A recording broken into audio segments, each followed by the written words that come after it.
जब पूरी दुनिया विस्तारवादी नीति को छोड़ टेक्नोलॉजी और इकोनॉमी की ओर आगे बढ़ रही है, तो वहीं चाइना विस्तारवादी नीति को अपने साथ लेकर चल रही है। चाइना पूरी दुनिया में 14 देशों के साथ अपने बॉर्डर साझा करती है, लेकिन कुल 18 देशों के साथ इसके लैंड डिस्प्यूट्स हैं। उन 18 देशों में रसिया, नेपाल, जापान, भूटान और भारत जैसे देश भी आते हैं। भारत के उत्तरी भाग लद्दाख के गलवान घाटी का कुछ एरिया चाइना अपना बताता है, तो वहीं उत्तर पूर्वी भारत के अरुणाचल प्रदेश को वो अपने तिब्बत का दक्षिणी भाग बताता है। सालों से चली आ रही भारत चाइना के बीच के डिस्प्यूट्स अब युद्ध की ओर आगे बढ़ रही है। तो इस वीडियो में हम जानेंगे कि अगर भारत चाइना के बीच युद्ध होता है तो इसके परिणाम क्या होंगे। अगर भारत चाइना का युद्ध होता है तो एक साथी जो भारत की रक्षा के लिए हमेशा खड़ा रहेगा वो है द ग्रेट हिमालय।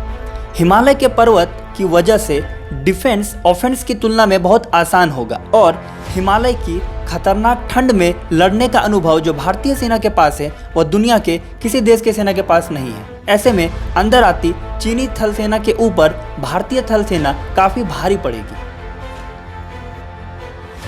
लेकिन अगर मान लें कि चीन की सैनिक भारत के अंदर आ जाती है तो ऐसे में चीन की पकड़ बहुत मजबूत हो जाएगी, क्योंकि चीन से नज़दीक भारत के स्टेट जैसे यूपी, बिहार, उत्तराखंड, वेस्ट बंगाल की आबादी काफ़ी ज़्यादा है। तो वहीं दूसरी ओर अगर भारत चीन के अंदर जाने में कामयाब हो जाता है तो भारत को कुछ खास फ़ायदा नहीं होगा, क्योंकि चीन के जनसंख्या घनत्व वाले एरिया चीन के पूर्वी इलाके में आते हैं जो कि समुद्र से सटे हुए हैं।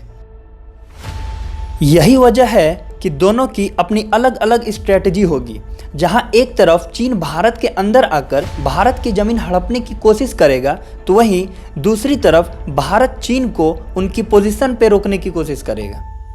इस बीच दोनों देशों की यही कोशिश रहेगी कि वह अपने आगे बढ़ रहे इन्फेंट्री को ज़्यादा से ज़्यादा एयर सपोर्ट दे सके, लेकिन यह सपोर्ट देने में चाइना को भारत के मुकाबले बहुत मुश्किल होगी, क्योंकि चीन के भारत से सटे हुए इलाके हाई एलिवेशन पर है, यानी कि बहुत ऊंचाई पर है। इस एलिवेशन के कारण चीन को अपने एयरफील्ड को मेंटेन करना बहुत मुश्किल और कॉस्टली होगा। तो वहीं भारत के बड़े बड़े बेसेस तलहटी इलाके पर है। यहाँ पर भारत के मेन मिलिट्री और एयर बेसेस हैं, इसलिए चाइना अपनी इन्फेंट्री से पहले एयरफील्ड को तैयार करने की कोशिश करेगा और सरप्राइज अटैक करके यूपी, बिहार, बंगाल के बेसेस को डिस्ट्रॉय करने की कोशिश कर सकता है। बदले में भारत इस सरप्राइज अटैक से बचने के लिए रसिया से लाया गया S-400 मिसाइल सिस्टम इस्तेमाल कर चाइनीज़ एयरक्राफ्ट के उड़ान भरते ही उन्हें डिटेक्ट कर लेगा और वहीं डिस्ट्रॉय कर देगा।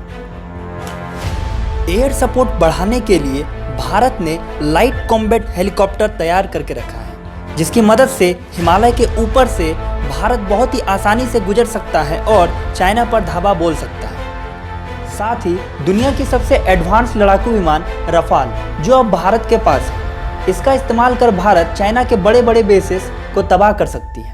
तो वहीं चाइना के पास लड़ाकू विमान तो है, मगर ऐसा कोई इफेक्टिव हेलीकॉप्टर नहीं है जो आसानी से हिमालय के ऊपर से उड़ान भर सके। कुछ इन्फॉर्मेशन से यह भी पता चल रहा है कि चीन का साथ पाकिस्तान देगा।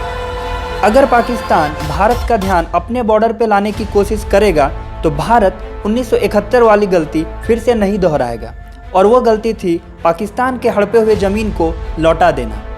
क्योंकि भारत की आधी सेना अगर चाइना के बॉर्डर पे होगी तो भी भारत की बाकी की सेना पाकिस्तान से ज़्यादा होगी। भारत के पास 12 और 21 कॉर्प डिवीज़न है जो कि स्पेशली पाकिस्तान के अंदर घुसकर पाकिस्तानी इलाके को कब्जा करने के लिए बनाया गया है।